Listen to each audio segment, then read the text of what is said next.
Fanya Kazi TV. We are the solution. Reka nanone ngo ikaze ukurikiye Fanya Kazi TV ngushimira kuba udahwema kubana natwe. Muri aka kanya ntabwo turuvuge byinshi ahubwo tujye kwibanda ku kibazo cyugarije muri aka kanya ku bantu bose bakoresha Pi cyangwa se aba pioneers. Hamaze kugaragara report nyinshi z'abantu bari kwibwa cyangwa se bari kubura Pi zabo muri wallet.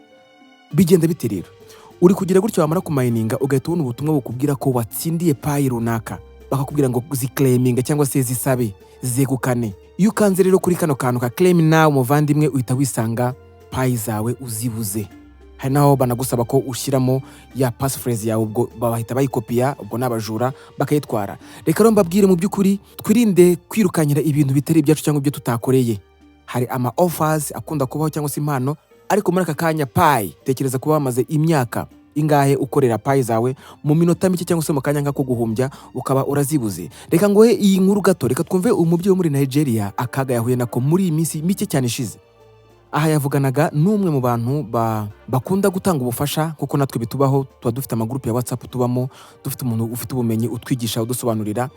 Hari ubutumwa rero yari yatanze muri iyo groupe ya WhatsApp ariko abenshi ntibabusoma ntibabwitaho, nibwo umwe yaguye mu mutego. Umva rero ko ikiganiro cyatangiye. Hello. Good morning. Good morning. Umugore yatangiye asuhuza umwe mu babafasha kuri WhatsApp groupe. Aramaze ati waramutse, undi ati waramutse. Ati mfite ikibazo, ntabwo ndi kubona amafaranga cyose, ntabwo ndi kubona Pi zanjye muri wallet, ntabwo nzi uko byagenze. Ati byagenze gute? Undi ati ntabwo mbizi rwose, ati byagenze bite se ahubwo sinzi cyabaye. Ati nta muntu n'umwe wigeze ugera kuri telefone yanjye, winjira muri telefone yanjye, nta n'umuntu n'umwe uzi passphrase yanjye. I don't know what happened. How my Pi vanished? Nobody has access to my phone, my passphrase. I want to know, how does it happen? Can it happen like that? Ndifuza kumenya ibyo bishoboka gute? Byabaho se? Wamfasha gute? Undi ati se byifashe gute?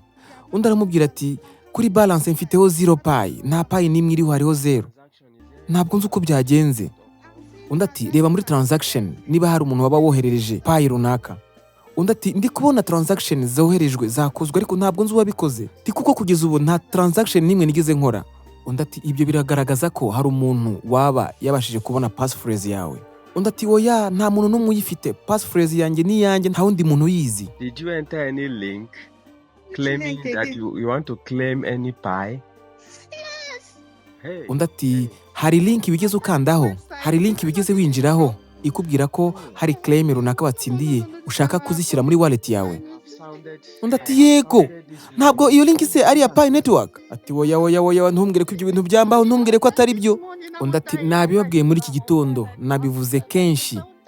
Ati rwose ndapfuye muri iki gitondo ndapfuye, ntumbwire ko ibi bintu byambaho, amafaranga yanjye yose ndayabuze. I have sounded this warning on my team. Don't tell me this. You have not been following the group. I have sounded warning over and over and over. Tell me this.